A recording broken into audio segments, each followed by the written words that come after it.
This is the bit where somebody is going to clip this on the internet, so I apologise, Megyn, that you're in the split screen here. It feels like the feels part of the campaign has begun to top out. And we know that that basically is bringing it back to a 50-50 race. Truth is, in 2020, where Biden ended up with more than 300 electoral votes, he was winning states by only tens of thousands of people, as Trump did in 2016. The reality of the American electorate is that it is very, very tight.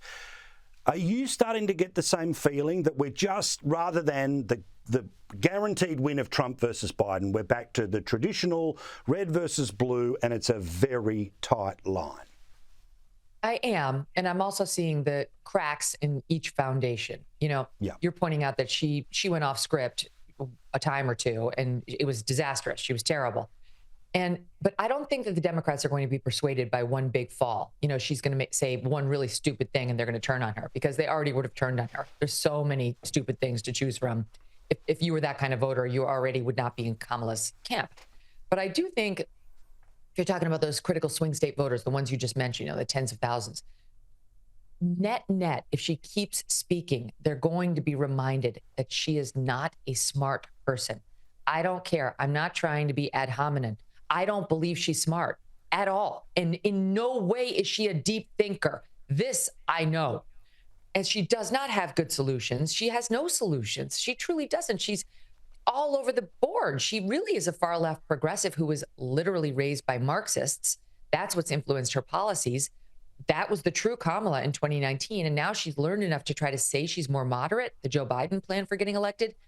I don't believe she is. So I do think over the next 6 to 8 weeks, as early voting starts in mid-September, there's a very good chance that people are going to be reminded of how far left she is and how shallow intellectually she is.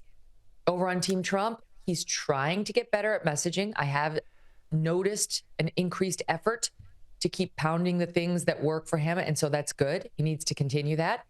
And he needs to still be more message disciplined. Yours truly and many others had been saying he's been rambling and it's not working. He's losing his entertainment value, which is one of Trump's main selling points. And so what does he do? He goes out on the campaign trail and says, some people say I ramble.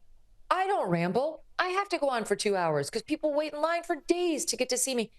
With all due respect, this election is not about those people. Those people are going to vote for Trump no matter what. Message discipline is about reaching the critical swing state voters who will determine the next president. So I like these people who go to these rallies. I know a lot of these people, but these people cannot have their wishes and desires to see Trump perform sated at the expense of the White House.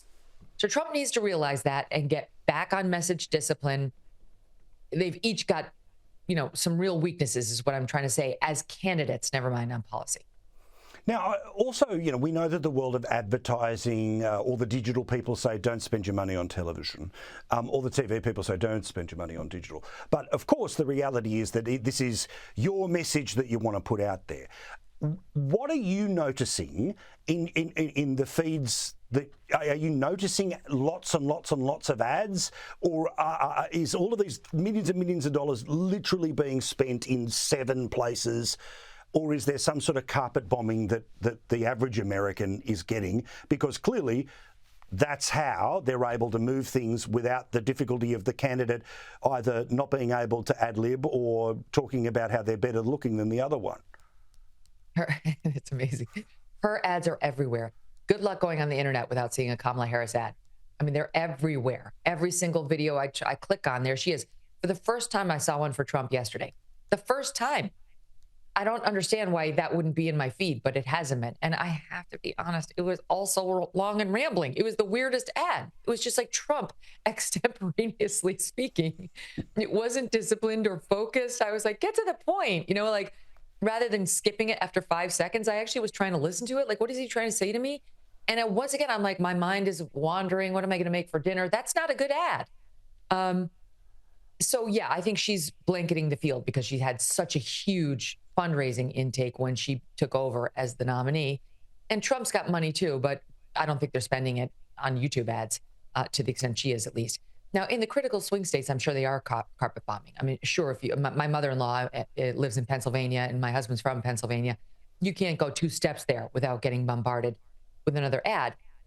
We know from 16, one of the ways that Trump won so unexpectedly in 16 was he had this campaign guru who he had hired from Ivanka's staff. He had been helping her hawk her clothing line online. And they're like, who can do digital? Oh, that guy. Okay, bring him on. And one of the things that he did that was really critical to Trump's win in 16 was he started to look at the Trump merch sales and where they were going off the hook. And he realized there were these pockets of communities that really loved Trump that really hadn't been getting a lot of attention by the traditional electoral, experts who run these campaigns. And it turned out to be those forgotten voters, those people who never voted before, the working class who were like, screw the system. It hates both parties hate us. I don't vote. And they started flooding those areas with advertising. And that's one of the ways that Trump won, by getting those people off their couches into the polls. And so I can only hope they've fired that guy since then, that now they're doing the same. And so it wouldn't be particularly surprising that, yours truly sitting at the Jersey Shore, or when I'm home in Connecticut, neither state is in contention, wouldn't be getting messages from them. But the people who are actually going to make the difference in this election are.